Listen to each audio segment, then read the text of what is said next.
Hello friends, जागरणजोश.com के इस video में आप सभी का स्वागत है। मैं हूं सैयद सोबान।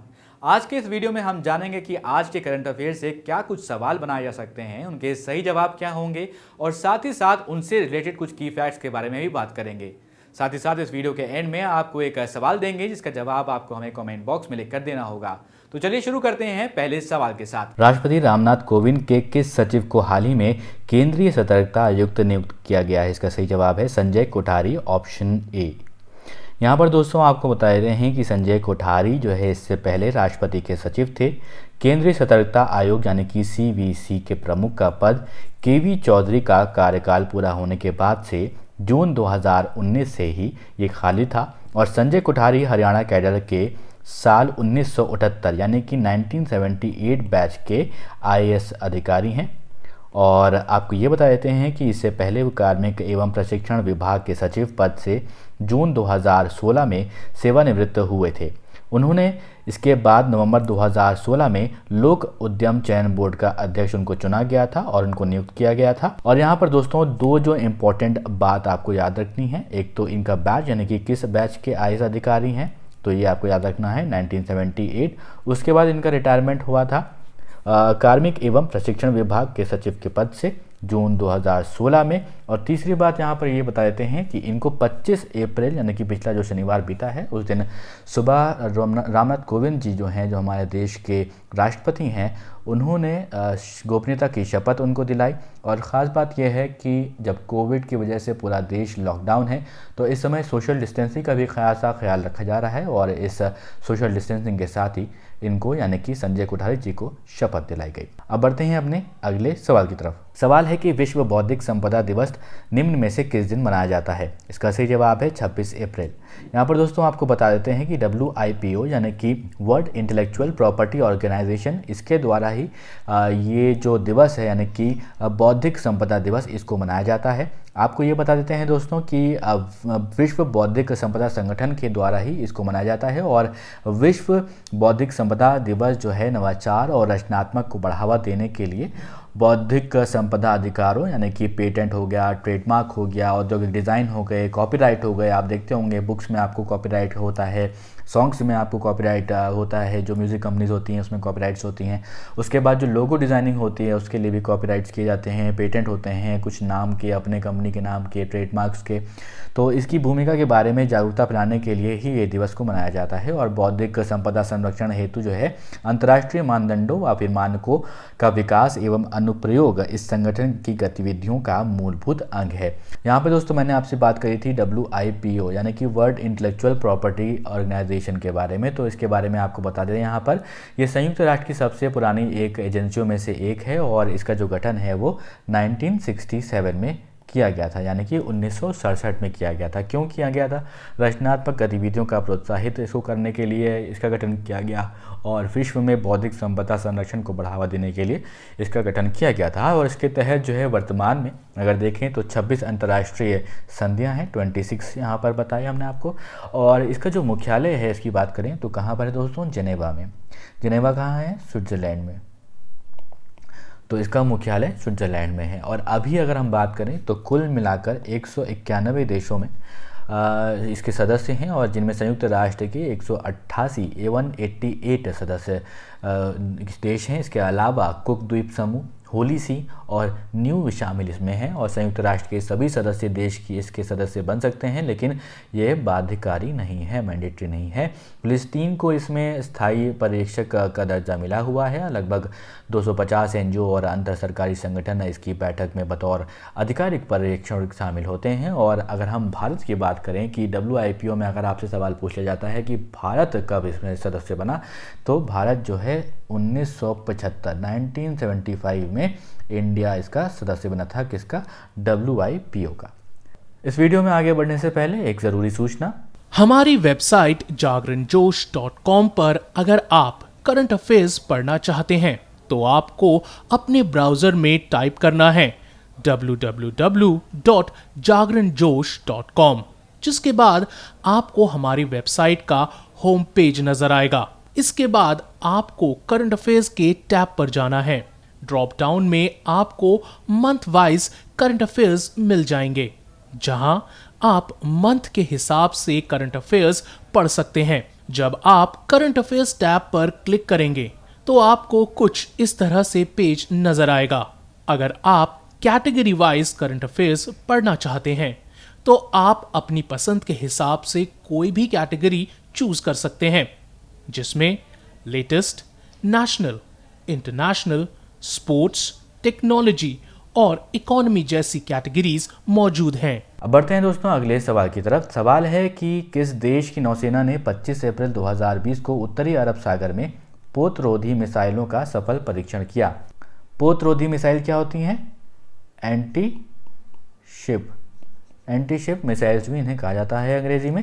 इसका सही जवाब है पाकिस्तान। पाकिस्तान ने 25 अप्रैल को उत्तरी अरब सागर में पोतरोधी मिसाइलों का परीक्षण किया है। तो यहाँ पर दोस्तों आपको ये बता देते हैं कि पाकिस्तान की नौसेना ने उत्तरी अरब सागर में कई सारी एंटी शिप मिसाइलों के टेस्ट फायर किए। अब ये एंटी शिप मिसाइल्स क्या होती हैं? इनको यूज़ किया जाता है शिप्स या फिर बड़े जहाज़ों के खिलाफ। तो यहाँ दोस्तों आपको बता दें जो इसका टेस्ट किया गया वो पाकिस्तान की तरफ से किया गया, और ये इस समय पे किया गया है जब कोविड जो डिज़ीज़ है पूरी दुनिया में कोरोना वायरस फैला हुआ है, और जो पाकिस्तान है वो इस समय अपनी मिसाइलों का परीक्षण कर रहा है। आपको ये बता देते हैं कि अगर चीन के वुहान शहर की बात करें तो वहाँ से कोरोना वायरस चला था, और पाकिस्तान भी पूरे विश्व में से एक ऐसा देश है जहाँ पर कोरोना वायरस का जो संक्रमण है वो फैल रहा है। लेकिन पाकिस्तान जो है अपनी मिसाइलों के टेस्ट कर रहा है, और 25 अप्रैल के दिन उसने एंटी शिप मिसाइलों के टेस्ट फायर किए। अब बढ़ते हैं अपने अगले सवाल की तरफ। विश्व मलेरिया दिवस निम्न में से किस दिन मनाया जाता है? इसका सही जवाब है 25 अप्रैल। तो यहाँ पर दोस्तों आपको सबसे पहले तो हम बात करते हैं कि ये मलेरिया दिवस होता क्या है। देखिए, पहली बार विश्व मलेरिया दिवस जो है वो 25 अप्रैल के दिन मनाया गया था। साल था 2008, और यूनिसेफ के द्वारा इस दिन को मनाने का उद्देश्य यही है कि मलेरिया जैसी जो ख़तरनाक बीमारी है उससे जनता को उस पर ध्यान केंद्रित कराया जाए, जिससे कि हर साल जो लोग अपनी जान गंवाते हैं वो सही जानकारी की वजह से अपना जान ना गंवाएं, और जो अपने प्रिकॉशंस रखने होते हैं वो प्रिकॉशंस रखें। यहाँ पर दोस्तों आपको ये बता देते हैं कि इस दिवस को मलेरिया जैसी गंभीर बीमारी की ओर जो लोग बताया मैंने आपको कि लोगों का ध्यान आकृष्ट करने के लिए मनाया जाता है, और इस दिवस का जो मुख्य उद्देश्य है मलेरिया से लोगों को जागरूक और उनकी जान की रक्षा करने के लिए ही ये बताया जाता है बात।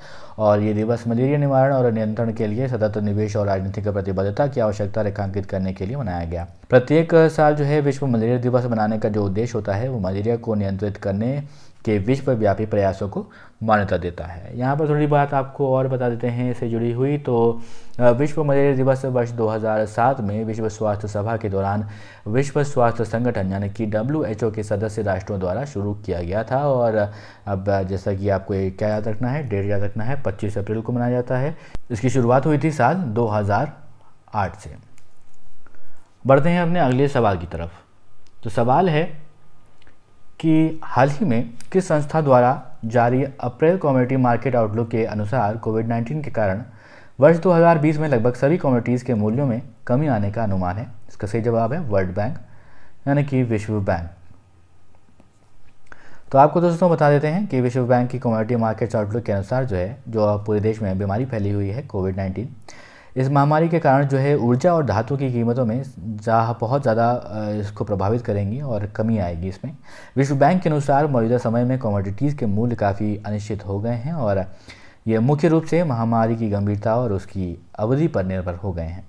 कोविड-19 महामारी के कारण जो है वैश्विक औद्योगिक मांग में काफ़ी ज़्यादा गिरावट आई है, और इसका प्रभाव जो है वो साल 2020 की पहली तिमाही में अधिकांश धातु की कीमतों पर देखने को मिला है, और धातु की कीमतों में काफ़ी ज़्यादा गिरावट भी आई है।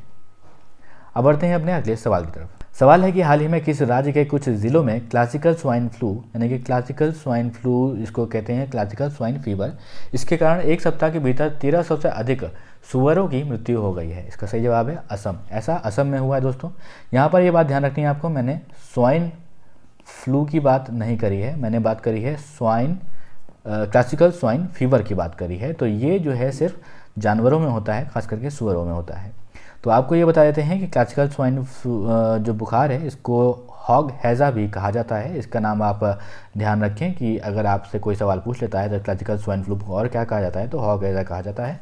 और ये एक संक्रामक बुखार है जो कि सिर्फ सुअरों में, इन जानवरों में ही होता है, जो कि काफ़ी ज़्यादा जानलेवा होता है इनके लिए। और स्वाइन फ्लू से मनुष्य संक्रमित होते हैं, जबकि इसके विपरीत अगर बात करें तो क्लासिकल स्वाइन बुखार से केवल सिर्फ सुअर ही संक्रमित होते हैं। समय रहते सुअरों को उचित टीकाकरण से ही इसे नियंत्रित किया जा सकता है। और भारत में जो टीका इसमें यूज़ किया जाता है वो 1964 में यूके आधारित एक लैपिनाइज्ड क्लासिकल स्वाइन बुखार वैक्सीन इसका उपयोग किया जाता है, जो कि सुअरों को लगाया जाता है। और इस समय रहते अगर लग जाता है तो जो सुअर हैं वो अपनी जान नहीं गंवाते हैं। यहाँ पर आपको बता देते हैं कि हाल ही में भारत में भी क्लासिकल स्वाइन बुखार से बचाने के लिए एक स्वास्थ्य पहल शुरू की गई है और उसके तहत एक नई वैक्सीन भी विकसित की गई है। और दोस्तों यहाँ पर आपको लग रहा होगा कि मैं इस जानवर की क्यों बात कर रहा हूँ, इस बीमारी की क्यों बात कर रहा हूँ। तो जो अपना ट्रेड है, बिजनेस है भारत का, वो जो सुअर के मांस है उस पर भी बहुत ज़्यादा डिपेंडेंट है। और उसमें आपको बता देते हैं कि 20वें पशुधन जनगणना के हिसाब 2012 और 2019 के अनुसार अगर देखें तो असम में सबसे ज़्यादा अधिक जो है सो सुअर पाले जाते हैं। और असम में जो पोर्क का वार्षिक बाज़ार मूल्य है वो कितना है, वो है $1 बिलियन। बहुत ज़्यादा होता है दोस्तों। देश में उत्पादित जो है 4.26 लाख मैट्रिक टन पोर्क में से जो 65% से अधिक जो पोर्क होता है उसकी खपत सिर्फ असम और उत्तरी पूर्व यानी कि नॉर्थ ईस्ट जगह जो स्टेट्स हैं वहाँ पर होती है। और एक जो बात मैं आपको यहाँ पर बताने जा रहा हूँ, इसको ध्यान से सुनिएगा। क्लासिकल स्वाइन बुखार की वजह से देश को लगभग 4,299 बिलियन रुपए का वार्षिक नुकसान होता है सिर्फ इस बीमारी की वजह से। कितना बड़ा अमाउंट है, 4,299 बिलियन रुपए कितने होते हैं दोस्तों, बहुत ज़्यादा होते हैं। इसीलिए मैंने आपको यहाँ पर बताया और इसके बारे में आपसे पूछा भी जा सकता है। अब बढ़ते हैं अपने अगले सवाल की तरफ। प्रत्येक वर्ष 23 अप्रैल को किस राज्य में खोंगजोम दिवस मनाया जाता है? इसका सही जवाब है मणिपुर।